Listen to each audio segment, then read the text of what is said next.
Good morning students, welcome to the science class. Today we will discuss about cell wall and nucleus. First of all, we will take cell wall. In plant cells, in addition to the plasma membrane, there is another rigid outer covering called cell wall. It lies outside the plasma membrane. In plant cell wall is mainly composed of cellulose. Cell wall is non-living. Plant cell में plasma membrane के बाहर से एक rigid मतलब कठोर, एक rigid cell wall present होती है.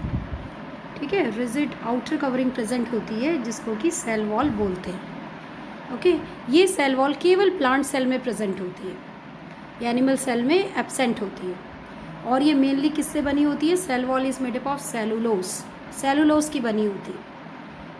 सेलुलोज क्या है? Cellulose is a type of carbohydrate. Cellulose एक तरह का कार्बोहाइड्रेट होता है. तो cell wall is made up of cellulose.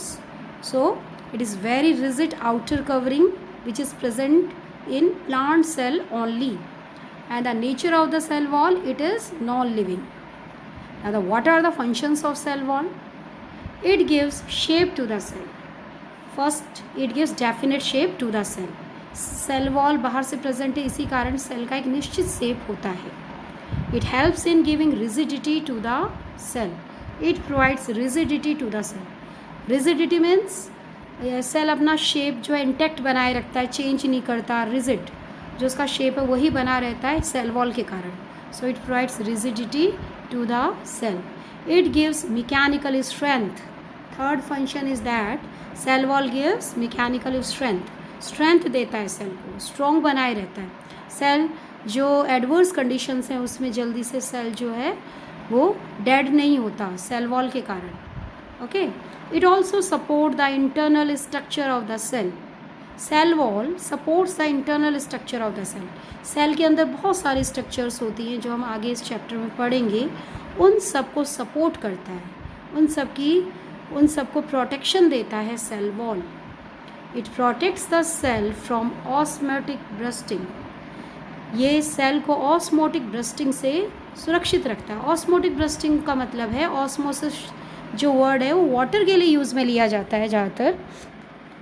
तो क्योंकि प्लांट्स को नेचर के ज़्यादा कांटेक्ट में रहना पड़ता है, वो लगातार प्लांट्स जो है नेचर के कांटेक्ट में रहते हैं, उनको हवा, पानी, ठीक है, इन सब के कांटेक्ट में रहना पड़ता है. इसलिए उनकी सेल्स को प्रोटेक्शन की ज़्यादा ज़रूरत है. इसलिए सेल्स के बाहर से क्या प्रेजेंट होती है? Cell wall. और इस वजह से पानी भी, कभी कभी बारिश हो रही है, बहुत ज़्यादा पानी अगर प्लांट सेल में आ गया है तो ऑस्मोटिक ब्रस्टिंग से जो है सेल वॉल प्लांट को बचाता है. तो सेल वॉल का मेन काम हो गया प्रोटेक्शन देता है सेल को. Now the last function is it helps in the expansion of the cell. और इसके अलावा सेल वॉल जो है एक्सपेंशन, सेल के एक्सपेंशन में भी हेल्प करता है, उसकी बढ़ोतरी में भी, उसके साइज़ बढ़ोतरी में भी हेल्प करता है. So these are the prominent functions of cell wall. So in plant cell wall is present because they have to expose nature, they have to face the winds, we can say the strong winds, they have to face the cloudy weather, they have to face we can say the rainy season. So outside, because they are they live in nature, so they have extra protection in the form of cell wall.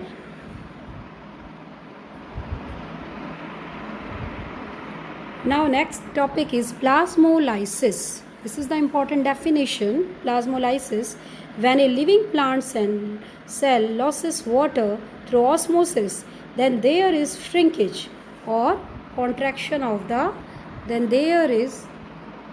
shrinkage or contraction of the contents of the cell away from the cell wall. This phenomena is called plasmolysis. अगर किसी cell में पानी जो है, cell जो अपने में से पानी को लॉस कर दे, पानी निकल जाए उसमें से, तो सेल का साइज़ क्या हो जाएगा? छोटा हो जाएगा, वो श्रिंक हो जाएगा, उसमें कॉन्ट्रैक्शन होगा, उसमें खिंचाव होगा. ओके, खिंचाव होगा. और इसी प्रोसेस को बोलते हैं प्लाज्मोलाइसिस. सेल का श्रिंक होना, उसमें से पानी का बाहर निकल जाना प्लाज्मोलाइसिस कहलाता है. कि सेल का क्या हो गया? प्लाज्मोलाइसिस हो गया. ओके, सेल का साइज़ जो है छोटा हो गया. तो इसको हम प्लाज्मोलाइसिस बोलते हैं. Okay, now next protoplasm. Next important definition is protoplasm. What is protoplasm? All living components of a cell is protoplasm. It is clear, colorless or slightly translucent, jelly-like, viscous, semi-fluid substance. Cell के अंदर जो है cell के अंदर जो भी matter होता है, जो लिविंग मटीरियल होता है, उसको हम प्रोटोप्लाज्म बोलते हैं. प्रोटोप्लाज्म मतलब लिविंग मटीरियल, प्लाज्म मतलब लिक्विड. जो सेल के अंदर जो भी लिविंग मटीरियल है उसको हम प्रोटोप्लाज्म बोलते हैं. ये सेल क्लियर, कलरलेस और ट्रांसलूसेंट जेली लाइक फ्लूइड होता है, सेमी फ्लूइड होता है, जो कि सेल के अंदर प्रेजेंट होता है. It can be distinguished into a centrally located nucleus and cytoplasm. Protoplasm जो है उसको हम, एक सेल जो है, एक तो उसके बाहर से प्रेजेंट होती है. अगर प्लांट सेल है तो सेल वॉल होगी, प्लाज्मा मेम्ब्रेन होगी, उसके बाद में फिर अंदर उसका प्रोटोप्लाज्म आ जाएगा. प्रोटोप्लाज्म में आ जाता है न्यूक्लियस और साइटोप्लाज्म. न्यूक्लियस और साइटोप्लाज्म जो है प्रोटोप्लाज्म के पार्ट है. अब साइटोप्लाज्म में और क्या क्या प्रेजेंट होता है ये हम आगे इस चैप्टर में पढ़ेंगे. सो we can say a protoplasm mainly consist of nucleus and cytoplasm. Protoplasm में साइटोप्लाज्म और न्यूक्लियस आता है. ओके, साइटोप्लाज्म सेल के अंदर प्रेजेंट लिक्विड होता है, जिसको हम लेटर ऑन और डिटेल से पढ़ेंगे. सो this is protoplasm. So what is protoplasm? The living material which is present inside the cell, okay, which is clear, colorless or slightly translucent, jelly like, viscous, semi fluid substance which is present inside the cell is called protoplasm. Now this diagram shows the process of the diagram is showing the process of plasmolysis. जैसे अगर cell को 20% sucrose solution में रखा गया. Sucrose मतलब that is, sucrose is a type of sugar का type है, carbohydrate का टाइप है. अगर इसको एक ऐसे सॉल्यूशन में रखा गया है जिसमें कि सॉल्यूट की मात्रा ज़्यादा है, तो ये क्या होगा, उसका प्लाज्मोलाइसिस हो जाएगा, उसमें से पानी बाहर निकल आएगा, उसका साइज़ छोटा हो जाएगा. 2 मिनट के बाद में ऐसा हो जाएगा, और फिर 5 मिनट के बाद में उसकी स्ट्रक्चर जो है वो ऐसी हो जाएगी. इस तरह 5 मिनट के बाद में ऐसे स्ट्रक्चर हो जाएगी. और जब हम उसमें डिस्टिल्ड वाटर और ज़्यादा पानी ऐड कर देंगे तब वो धीरे धीरे अपने नॉर्मल शेप में आ जाएगा. ठीक है, तो प्लाज्मोलाइसिस होता है श्रिंकेज ऑफ द सेल. पानी का सेल में से निकलना, उसका श्रिंक होना प्लाज्मोलाइसिस कहलाता है. प्लाज्मोलाइसिस को इस पिक्चर में भी दिखाया गया है कि कैसे सेल में से पानी निकल गया और सेल की क्या हो गई, श्रिंकेज हो गया सेल का. Okay, the shrinkage of the cells by the exit of water is known as plasmolysis. The shrinkage of the cell is known as plasmolysis. Now the next important topic is nucleus. Nucleus is our next topic. It is the largest and most prominent structure of the cell. जो cell की जो largest structure होती है और सबसे important structure होती है उसको हम न्यूक्लियस बोलते हैं. I have earlier told you that the discovery of nucleus, that Robert Brown in the year 1831 discovered nucleus. Okay, now generally one nucleus is present in each cell.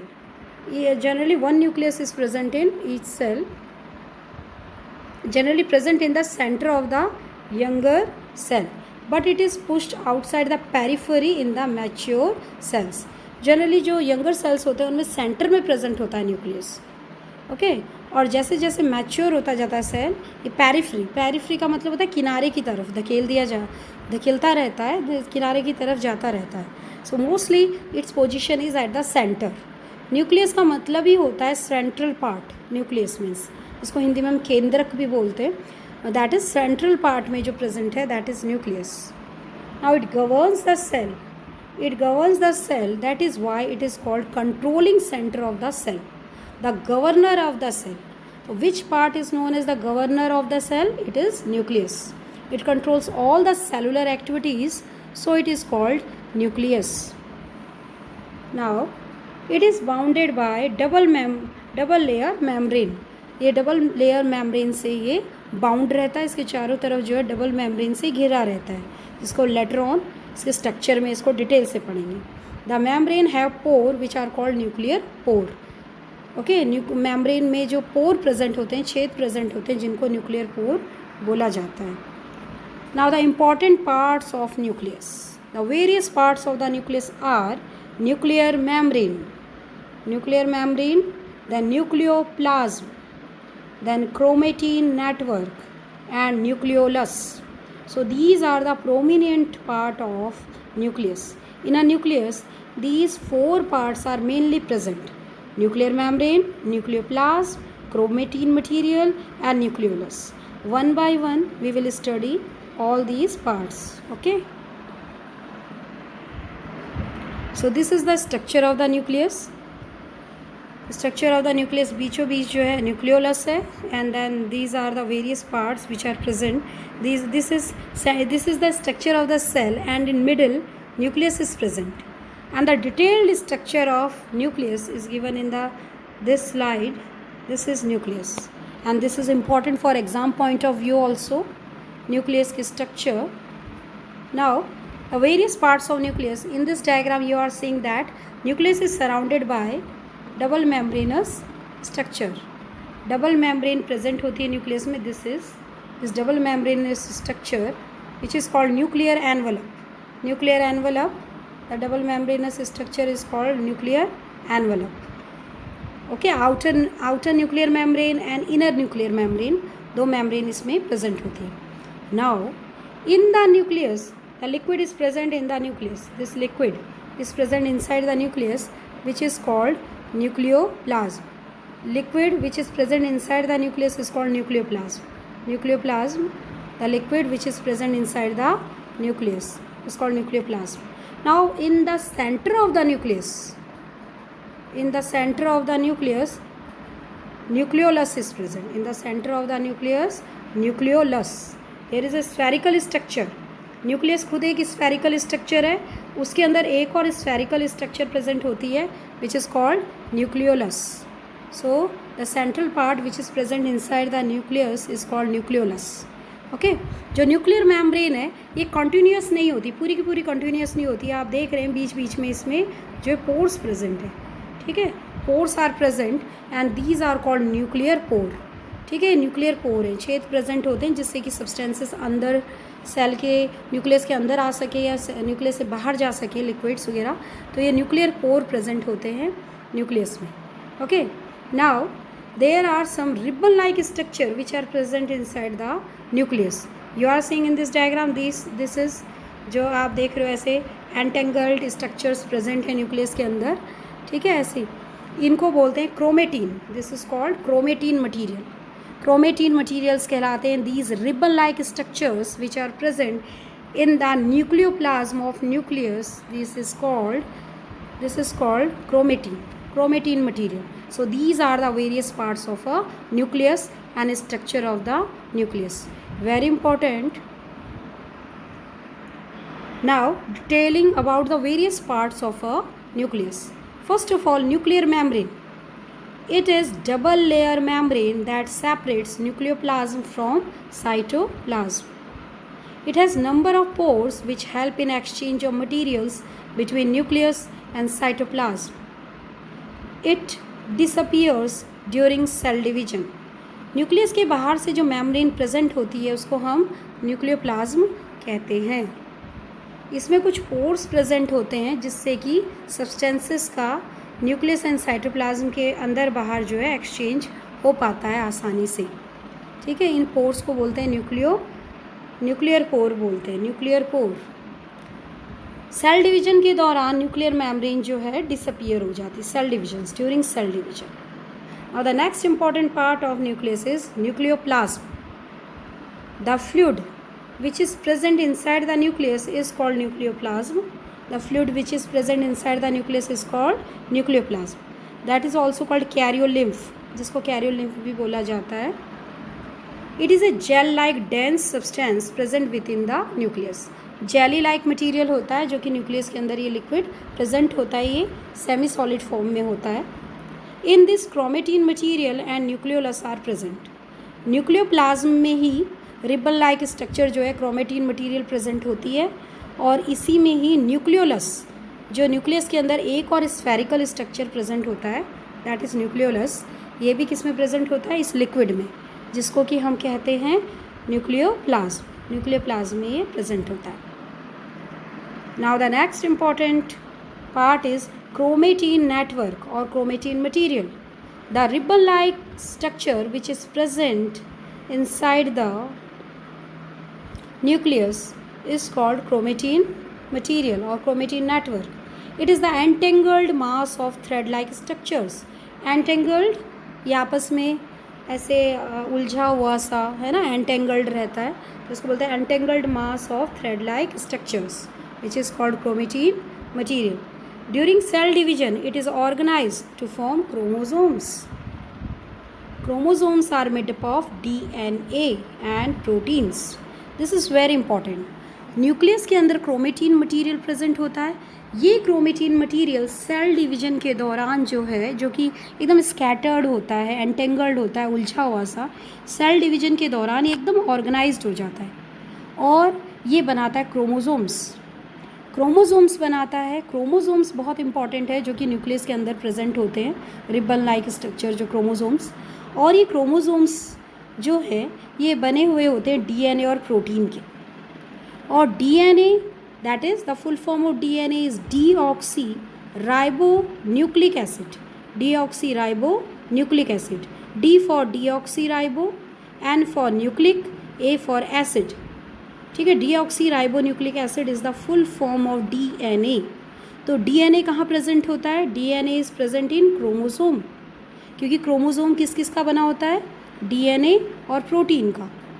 और ये DNA और protein ही है जो कि parents से new generation में जाते हैं और कैरेक्टर्स एक जनरेशन से दूसरी जनरेशन में ट्रांसफ़र होते हैं। So chromosomes are very important as they act as the heredity unit. वंशानुगति की यूनिट के रूप में क्रोमोसोम्स काम करते हैं। So now DNA is the master molecule and it controls all the activities of the cell. Functional segment of DNA are called genes. तो genes control the characters. जो DNA होता है, जो कि क्रोमोसोम, प्रोटीन एंड डीएनए का बना होता है, डीएनए जो है उसका एक स्मॉल सेगमेंट कहलाता है जीन। जीन कहलाता है। ये जीन जो हैं ये कैरेक्टर्स को कंट्रोल करते हैं और एक जनरेशन से दूसरे जनरेशन में जीन ट्रांसफ़र होते हैं। तो पेरेंट्स से उनके बच्चों में जो कैरेक्टर्स ट्रांसफ़र होते हैं वो डीएनए के सेगमेंट के द्वारा ही, जो जीन जो है उसके लिए जीन ही जिम्मेदार है।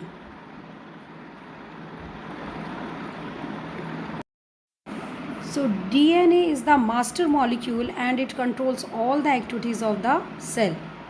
The functional segment of DNA are called genes. So genes control the characters. On one chromosomes, many genes are present. So chromosomes are considered as hereditary vehicle as it transfers the character from parent to the offspring. Parent से offspring मतलब आने वाली generation. Parent से जो new generation होती है उनमें characters जो है जीन्स के द्वारा ही कैरी ऑन होते हैं। सो वी कैन से जो जीन्स हैं वो हेरिडिटी की यूनिट्स हैं, वंशानुगति की यूनिट्स हैं, जो कि एक जनरेशन से दूसरे जनरेशन में जाती है। So these are very important.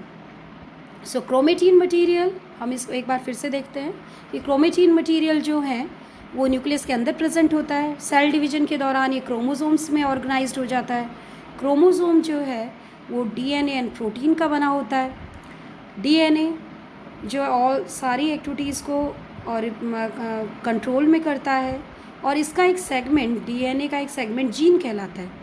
और जीन जो है वही कैरेक्टर्स को एक जनरेशन से दूसरे जनरेशन में ट्रांसफ़र होते हैं, जीन ही ट्रांसफ़र होते हैं। और इन्हीं के कारण हमारी रिजेम्बलेंस हमारे पेरेंट्स से होती है, because we resembles very much resemble to our parents.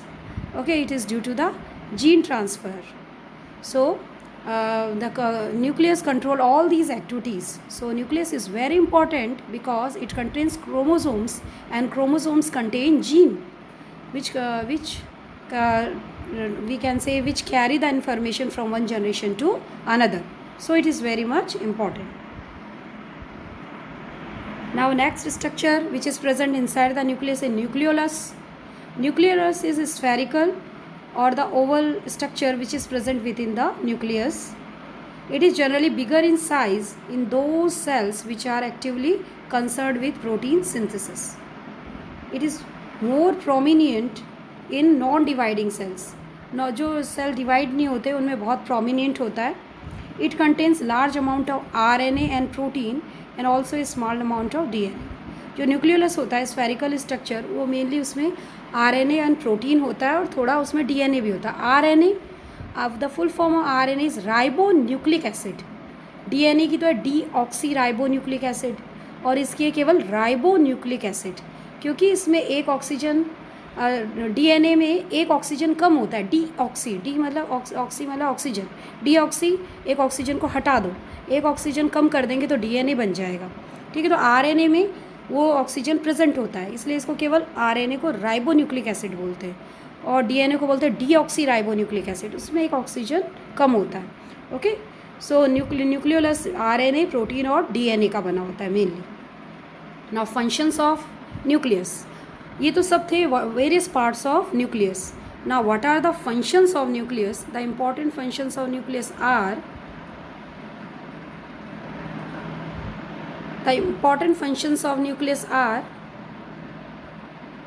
first, it helps in maintenance of the cell. It helps in the maintenance of the cell. Cell की मेंटेनेंस करता है, सेल में कुछ प्रॉब्लम वगैरह आ जाए तो ये जो है हेल्प करेगा. Next, it helps in cell division. Cell division में हेल्प करता है. It helps in cell division. Nucleus, it is needed for inheritance of characters from parents to offspring. Nucleus की इसलिए ज़रूरत है क्योंकि जो कैरेक्टर्स का ट्रांसफॉर्मेशन होता है, जो कैरेक्टर्स ट्रांसफ़र होते हैं पेरेंट्स से ऑफस्प्रिंग में, वो न्यूक्लियस के कारण ही होते हैं, क्योंकि न्यूक्लियस के अंदर ही प्रेजेंट होता है क्रोमोसोम्स जो कि कैरेक्टर्स को कंट्रोल में रखता है. It controls various cytoplasmic activities. इसके अलावा ये साइटोप्लाज्म की सारी एक्टिविटीज़ को भी कंट्रोल में रखता है. So these are the prominent functions of nucleus and they are very important for exam point of view also.